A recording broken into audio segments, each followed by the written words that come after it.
భర్త road side ఆగితే అద్దంలో రోడ్డు పక్కన తన భార్య కనపడుతుంది.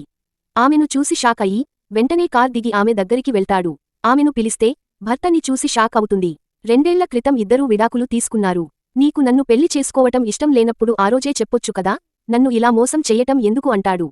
అప్పుడే చెప్తే మా ఇంట్లో వాళ్ళు వేరే పెళ్లి చేసేవాళ్ళు, అందుకే ఇప్పుడు డివోర్స్ కావాలని అడుగుతున్నా అంటుంది. నేను నీకు డివోర్స్ ఇస్తా, నీ ప్రేమని అర్థం చేసుకుని నేనే నిన్ను పంపిస్తా, కాని అక్కడ జాగ్రత్తగా ఉండు అంటాడు.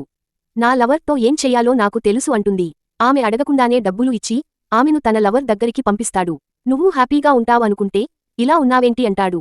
వాడు నాన్ను మోసం చేశాడు. నేను తీసుకెళ్లిన డబ్బులు మొత్తం తాగేసి డబ్బులు అడిగితే నన్ను కొట్టి బయటికి గెంటేశాడు అని చెప్తుంది. తర్వాత ఏం జరిగిందో చూసే ముందు మీలో ఎంతమందికి 5 స్నాప్స్ స్టోరీ గురించి తెలిసిందో వాళ్ళు వీడియోకి లైక్ చేసి ఆ స్టోరీ ఏంటో కామెంట్ పెట్టండి. చూద్దాం ఇంకా ఎంతమంది కుర్రోళ్లు మోసపోతారో. ఆమె చేసిన పనికి బాధపడకుండా భార్యని క్షమించి మళ్లీ తనతో వచ్చి కొత్త జీవితాన్ని ప్రారంభించమని కొరతాడు. అతని మంచి మనసుకి బందీ అయిపోయి తిరిగి భర్త దగ్గరికి వెళ్లటానికి ఒప్పుకుంటుంది.